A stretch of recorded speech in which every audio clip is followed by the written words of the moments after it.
Hello and welcome back to another episode of the SuperCoach Corner podcast, and here with another team preview. And boy, do we have a special one for you today. We have Tyson's Tigers. According to Tyson, the most SuperCoach relevant team in history. So strap yourselves in. It's going to be a big episode. But as mentioned, joining me is Tice. Tice, you keen for this one? Oh, definitely. This could be an hour-long episode. I could just ramble on about these rookies. I am so excited about the season ahead. But this might be the most Supercoach relevant year that I've seen from Richmond in a while. That's true. That is true. You are historically not very fantasy relevant. So the fact you've got so many up and coming rookies probably does make you the most Supercoach relevant you've been in a long time. So gonna have to ask you to make it short and to the point so we can get the viewers what they want today, mate. But before we get into the players themselves, just thought we'd quickly shout out all our socials. So if you want more Supercoach Corner content, feel free to follow us on on Facebook, Instagram, TikTok, X, you name it, we've got it. And if you are looking for some leagues, we do have an unlimited league, which Tyson knows the league code off the top of his head. Tyson? Yep, 728323. Very good, very good. So everyone join that. Let's try and make that as big and bold as we can. And then we've also got cash leagues as well. So if you are interested, all the information surrounding those are on our socials. And you can reach out, shoot us a message if you have any questions or want to get involved. And yeah, that's pretty much it, mate. Without further ado, we'll get stuck into it and start with the rookies from the top in defense, as always. A couple big dogs to start, Tyus. We'll start with Gibcus. We know how badly he's been beat up injury-wise throughout his career. He seems to be getting his body right at the moment, but we say that every year. He seems to be on the tip of everyone's Supercoach lips in January and February. We just need to make sure that he's playing. Is he in your team as a Richmond supporter? Do you think he'll play round one? How short do you want me to keep this podcast? Because I could just say lock him in and move on. And that's it. But nah, You reckon lock him in and move on? No, like this guy, he's obviously had a lot of body issues. He's been in almost every side at the start of every year for the past like 3 years. Highly touted youngster, and yeah, just can't get the body right. But over the preseason, I don't know if a lot of people saw, but even preseason, he was in a camp with like, or doing like a extra training program with Zach Merritt, Christian Petrarca. Can't even remember who else was in there, but they were doing like there was 5 of them, and they were just doing a super intense. Billy Frampton, I think Billy Frampton was there. Super intense, like training regime. So he looks fit as anything. Just lock him in. I think he's got his body right now. 139k. You could leave him on the bench if you wanted to. He should just have games constantly under his belt. Very good, very good. No, I do like it. As long as he's fit, he's locked in that side, and you know what you're going to get. I like a key defender. Just as a rookie, like they're pretty solid scores and be a warm body that you can rely on as that D6, D7 sort of. So I do like Gibcus. What about this one, Tice? This will get you going, I think. Grilge. I don't even know how to say his name, but yeah, obviously a top draft pick from last year. Playing off halfback, and just seems to be impressing in the preseason. Have you seen much footage? Is he locked away? Is he your best player yet? What do we think? Yeah, lock him in and move on. Okay, perfect. This will be a short episode. I thought it was going to be long. Nah, the guy without a vowel in his last name, it's just Grill. That's it. It's just Grill. That's how you say it, apparently. So he is, out of like the youngsters that are coming up, he is the one that they cannot stop raving about. I cannot see a Richmond post without them talking about Sam Grill or Sam LALOR or Lawler, but we'll get to him in a second. But Sam Grill, they cannot shut up about this guy. He hasn't even played a game at AFL level, just playing off halfback. Sounds like you. Yeah, just playing off halfback. He might go up to the wing, which he did a little bit, but they played an intra-club match and he was so good. Just looks so clean as well. So I think he's an easy lock to have off halfback, play him on field safely. We know that Jaden Short's sort of been the distributor for us, and I think the mantle's going to get passed over to Sam Banks and Sam Grill. So, yeah, I really like this pick, and I don't know how he's not in more than 41% of sides. So you're saying don't start Jaden Short? It's one of your little burn mans. We can talk about it now if you want. No. We're not talking about Jaden Short. No, but I echo what you said. I've only heard good things about Grill, and I think the role itself is just something you lock away. So from all reports, he'll be playing round one, and he'll be in it more and more sides as the weeks progress. So one to keep on everyone's radars, especially during the preseason games, just to get a good look at him. Jumping in the midfield, Tice. Surely they can't all be locks. Josh Smiley. We know he's a highly rated youngster, but has had his fair share of body issues without making his debut. Is he a set and forget as well? What do you think about Josh Smiley? I won't sound like a broken record, but yeah, set and forget. Nah, he's the number 7 pick from the 2024 draft. He was spoken about going at pick 1 at some point throughout the year as well. So that's like how good this guy can be. But he's got body issues. He had so many issues with his body last year. He's had a whole preseason to get it right, but he's currently recovering from a quad strain. He had surgery on it and everything like that. So he's still not even back full training. I think from memory, I'm pretty sure he's back this week, which would be good to get a couple of weeks into him, but it's still a delayed preseason for him. So I think they're going to tread with caution on Josh Smiley. He might not get a game round 1, but we know that this guy's going to be a good player as long as he can keep his head right and the body right. So keep an eye on him as a downgrade option later in the year, I'd say. Yeah, I'm with you there. I barely played him much VFL football last year either. So I think they want to get some Ks into his legs and some senior footy under his belt. So I think he's probably one left through a keeper. But the next couple just seem to be growing as the weeks go on. So the big trade move, the big trade period last year was headlined by this one. Richesco Tice, I don't know if I've pronounced that right either. I'm sure you'll have it. But coming from Geelong to Richmond, that was the big trade everyone was waiting for, and it happened on deadline day, I'm pretty sure. But from all reports, he's locked down that wing role, and it just seems like, again, another Richmond rookie that you can pretty safely just put in your bench and lock away for the starting rounds. Yeah. How many can you start? I don't know. I want to start them all, but yeah, it's Patrick Reshko. Picked him up from Geelong with, I don't even know what it was, a pick 100. I should let you go first because I'm butchering them and embarrassing myself here. Yeah, maybe I can. But there is a lot of talk about this guy as well. He is just almost locked on that wing. Massive holes being left with Camden McIntosh leaving. Darcy knows my view on him.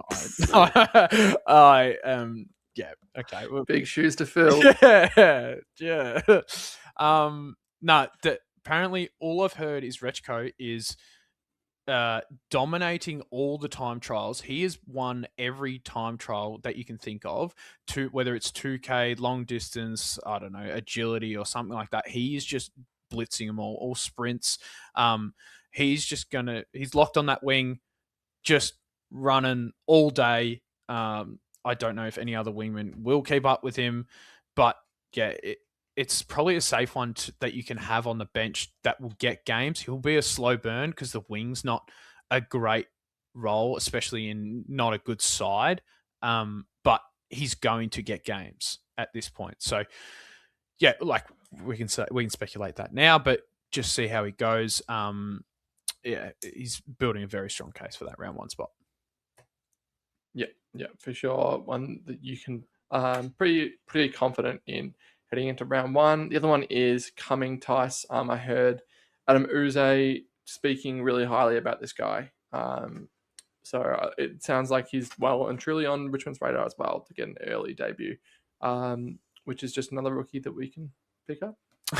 Yeah, it's another one that you can pick up. It looks like he's going to get some midfield action. There was a intra-club that happened, and he was very good getting contested possessions, was clean with his disposals as well. Really good. All the talk early was Sam Grill from the draft. that he's been dominating, and there's a bit more talk coming out about Sam coming. So he's definitely climbing up. I don't know if he's locked for round 1, but it sounds like they're both going to be playing very shortly into their career. So, yeah, keep an eye on Sam Cumming for sure. He's probably one you need to see in the practice games. Yeah, I saw some visions of him just today, I think it was, and he does look pretty classy for an 18-year-old. So, yeah, we want to see it against men from different teams, but definitely one. Hopefully, he gets a good run on it, gets some midfield minutes in the pracky matches, and we can get a good look at him. Surprisingly, Tice, with the amount of rookies that you guys do have coming through, not much in the ruck line. I mean, you can pick up Tommy Sims if you want, your man, but I think that's probably one you can let through. In terms of the forward line, there's just Ryan, he is your man. But the forward line there is, again, more and more players that you can pick. So I'll run through some, Tyson. Let me know if you are keen or not. Judson Clark coming off an ACL. Again, back-to-back ACLs, if I'm not mistaken. Where's he at with his recovery? Will he flit straight back into the best 22? What are you thinking there? Sounds like he's tracking really well. And I don't know if he's just going to get straight back into the side, but we've seen when he did have his games, he was playing, I believe it was 2023. Yeah, he still put out a few nice scores, but he's more that small forward kind of role for us. Might pinch hit in the midfield every now and then. Played some good games at VFL level, but yeah, it's probably a wait and see. He's coming into his 5th year now. And there was a lot of hype around him, but yeah, it's one that you can wait on for Judson Clark, especially if small forward in a bad side.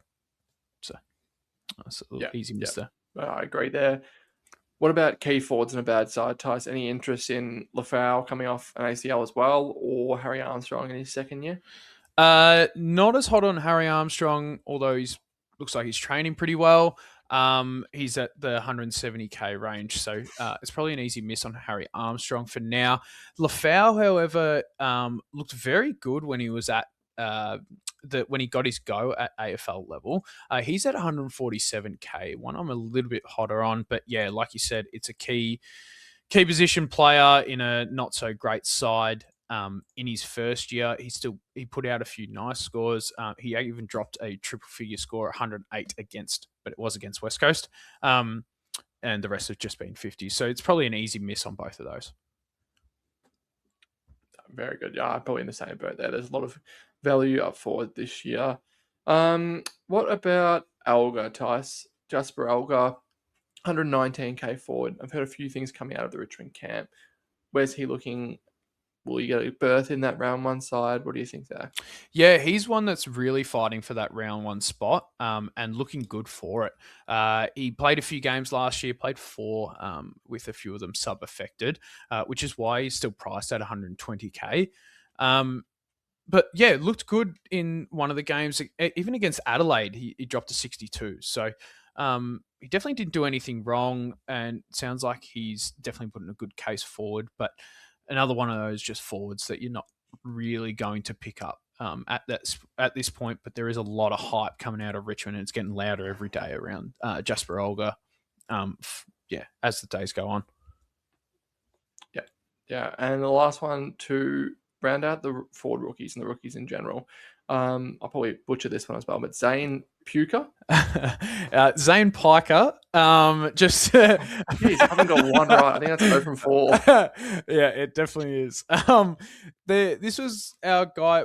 I believe we traded for him, if I can remember correctly. And yeah, look, he started off preseason really well, and then I just haven't heard a lot since then. So it's one that we can just probably miss for now.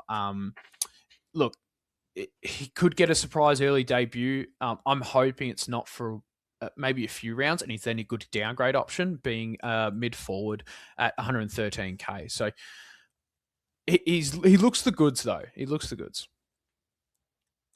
Yeah, well, we've already got 5 or 6 Richmond rookies at this stage, so he's probably one that we could pass on. But no, that does sum up the rookies, and we'll jump into the mid prices. And there's a couple guys here, Tice, that could be looking to take the game to the next level this year. Luke Traynor is one who really impressed me last year. In his first year, I thought he looked really calm and composed of halfback. Unfortunately, got thrown around a little bit towards the back end of the year. Played a little bit on the wing, played a little bit up forward. He's a 280k defender. Is he playing off halfback again? Can he?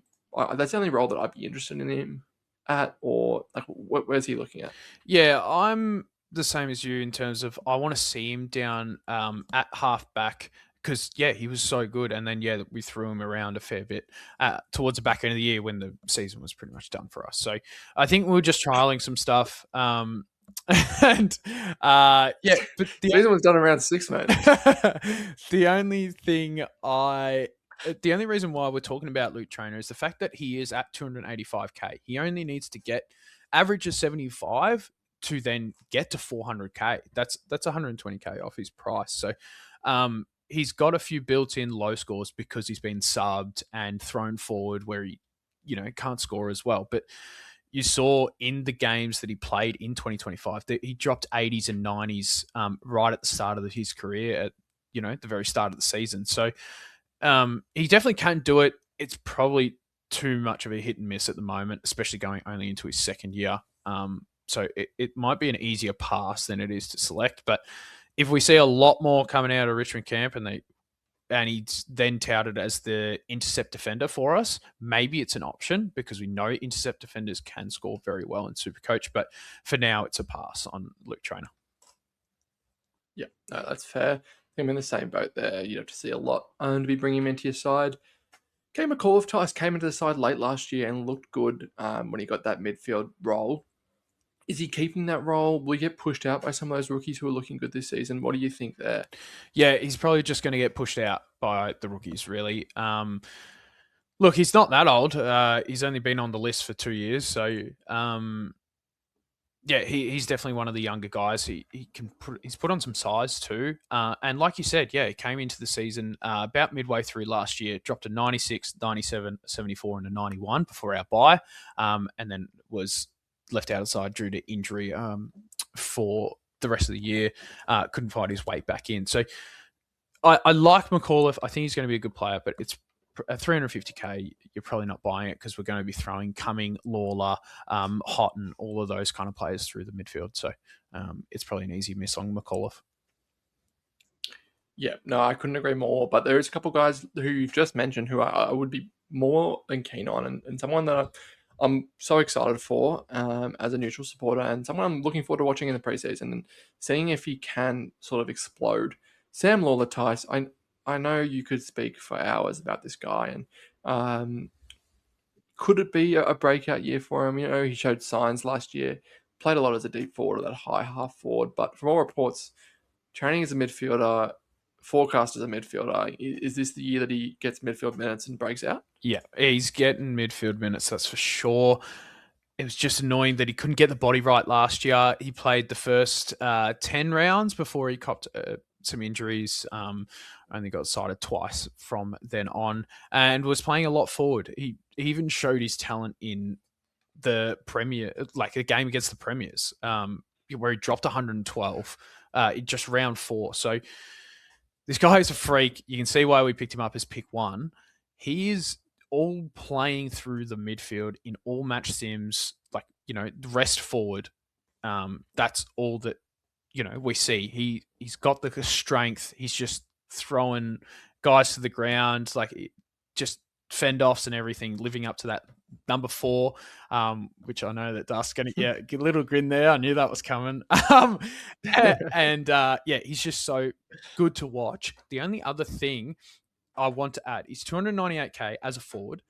He has not done a preseason for footy ever because he's that good at cricket that he would always just be playing cricket. Never done a full preseason of footy. Now that he's got one under his belt, I just see him even getting better at this. And there's so much hype around Lawler coming out of the Richmond camp as well.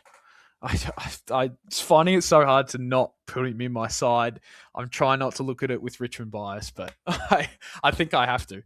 No, I have Richmond hate bias, Tyson. I'm also wanting to find a way to get him into my team. I think I can see him exploding. If he gets the role, he looks so good in the midfield and the small stints he got there last year. So if he can keep his hammies intact, I think is a really good pick and has a lot of upside. But yeah, he's one I'm really looking forward to. He'll get good minutes in the preseason matches, and hopefully he can make the most of those. Taj Houghton was the other one, Tice, that you mentioned. Should get some midfield minutes. Obviously, had a really good under 18 carnival as a midfielder. Was really hot going into his draft year. Slid a little bit, but you guys picked up a gem there and started the first half of last year pretty injured. I think I can't remember what the injury was, but looked good coming into that senior side in the back half of last year. Didn't get much midfield opportunities, but do you see that coming in this year?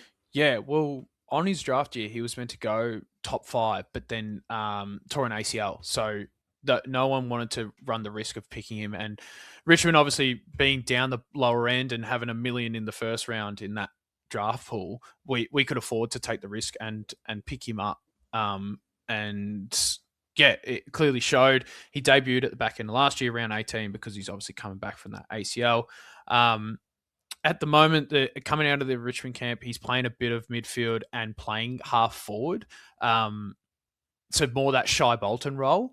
And at 267K, he looks so classy that I nearly am picking him over Sam LALOR. I just, not at the moment, but there is a lot of hype around this guy. Apparently, in the intra club, I watched the highlights on Friday that occurred with Richmond. Yeah, he was best on ground. There was a lot of talk about him being best on ground, dominating through that midfield. So super classy, just so clean. I really am looking forward to watching this guy, and he's really tempting me and being more of a pod as well, only 1% of sides. 267K, great buying, I think. Yeah, no, that's fair. There's a lot of talent there. For mine, I'm more inclined to take the role. If Sam LALOR's got more midfield minutes, I'll be taking that. Just because high half forwards can get lost. But there's a lot of talent there, as we mentioned. And that probably sums up the mid prices, Ty. So we can jump into the quote unquote premiums for Richmond. We got 2 players over 500k. So do with that what you will. But starting off halfback, Tice. Sam Banks was trusted with the ball use a lot last year, and I think that role will just grow this year. He is sitting at 438k, so it is a pretty nice price. Can he grow on what he produced last year and sort of take his game into that upper echelon, do you think? Yeah, we're probably getting into the quick fire sort of Richmond players now. I've had enough of talking about all the draftees and stuff like that. So, Sam Banks, he's probably going to develop on his game. It was probably last year where we really turned to him as being the main distributor, which was good to see. And it's just going to be another year of him developing. He was a little bit inconsistent, even showed at the back end of last year, but can pull out the triple figure scores. So, look, it's probably one that's an easy miss, 438k. Unless you see him dominating off halfback like you've seen Richmond halfback before Das. I don't think anyone's picking him. No, fair. He can't be. If he's anything like Jaden Shaw, I wouldn't be going near him. Any interest in the 2 experienced mid-Tyson, Tim Taranto and Jacob Hopper? Jacob Hopper does entice me a little bit every year, just because he always starts under 500k, because he throws in the bad game here or there that affects his price, or it gets an injury-affected game, which is why I like to look at Hopper, but it also is why I don't like Hopper, because he's too inconsistent. He can dominate games. It looks like he's just even gotten bigger over the preseason as well, which is good, but I can't fully trust his body as well. So he's an easy miss. Tim Taranto is priced at 530k, which is very nice. It's just too hard to pick a premium midfielder from a bad side, who you don't know is going to have enough scoring to go around. We're talking about all these guys, all these rookies that need a score as well, who are probably going to take some scoring. And then there's talks about Taranto playing a bit more off half forward, like the role that he had at GWS, more maybe a 50-50 split, maybe even a bit more at the forward line, just to fit these guys in as well. He's going to be the senior guy in there. Look, unless we see that he's definitely solidified in a midfield role, it's probably an easy pass. The only positive sign that I see people picking a Richmond premium like Taranto is the fact that we have the round 13 bye. We're only share it with GWS. We're the 2-team bye. So that's why a lot of people might target them and target a LALOR. That's why, yeah, all of this kind of stuff plays into people's team picker. But it's probably a good, easy pass on both of them. Yeah, I mean, from my end, I think Tim Taranto's price at just under 540k, you need him to be jumping into that top tier of midfielders, and I just don't see that from him at this time in his career. So he's probably one I'm happy to let go. What about Toby Nankervis to round things out? Any interest there? I know we've got some issues in the ruck department and a lot of question marks around there, but would you be leaning to a guy like Toby Nankervis? Nah, the new ruck rules probably hurt him, being more the crash and bash ruckman. So it's going to hurt him more than hinder him. It was always a nice little pod pick that a lot of people did float with because no one picked him up, and he was still good at scoring. We've seen that over the last few years now. But the new ruck rules are probably going to hurt him more than help him out. So it's probably an easy pass on Toby Nankervis. No, couldn't agree more there. Well, that sums up the players, mate. A lot of rookies in general, rookies predominantly to jump into, but I think there'll be a really, like we mentioned at the top, a really SuperCoach relevant side this year. So, and exciting to watch. So it'll be good to see. In terms of the early fixture, Tice, can you expect much from them? I guess every team's sort of a challenge for a young and upcoming side like Richmond. Yeah, we are the good early fixture ourselves. Yeah, exactly right. So, you can't really say we got a good early fixture, but like we start off with a few tougher games, but I'm probably looking at targeting the round 6, 7, 8, 6, 7. Maybe even 10, 11. If you have a few of those rookies at that point, because we have North Melbourne, Melbourne, West Coast, we have Adelaide after that, but then St Kilda and Essendon. So if the rookies last that long, they might get some better scores in there because there's more scores to go around if it's going to be a closer game for Richmond. That could be something to look at. That's probably all you're looking at in terms of the fixture other than the round 13 bye. So, nothing really to see there. In terms of my prediction, I have them being the premiers, but I have them... I don't know. It could be my Richmond bias here. I know we're very young and we've got a lot of young talent coming through. Usually means you don't play too well. It doesn't translate to a lot of wins until, a couple of years coming down the track. I have us around that 14, 15 mark. I reckon we could miss the bottom 4. But yeah, I'm in the same boat. I say this about a lot of teams, and I don't actually know who I think is going to finish bottom 4, but I think there's an upside there. And I think a lot of youth also can buy a lot of games at times. We've seen in the past that just the excitement and fresh legs that it brings, I think you can pinch a few here and there. So yeah, I don't think 12 to 14 is sort of out of the question at all. Pinch 6 or 7 wins and just improve from there. So big year on the cards for the Tigers, mate. And hopefully for us super coaches, a lot of these rookies can burst onto the scene and score well from round 1. But I think that sort of sums up the episode. Not rubs it up, but it sums it up. We will, be continuing throughout the week with more team previews. But unless you have anything else to add, I'll see you in the next one. Yeah, no, that sounds good. Definitely going to be our longest team preview in nearly half an hour. So very good. It's good. Awesome. Thanks, mate. Thanks, mate. Cheers.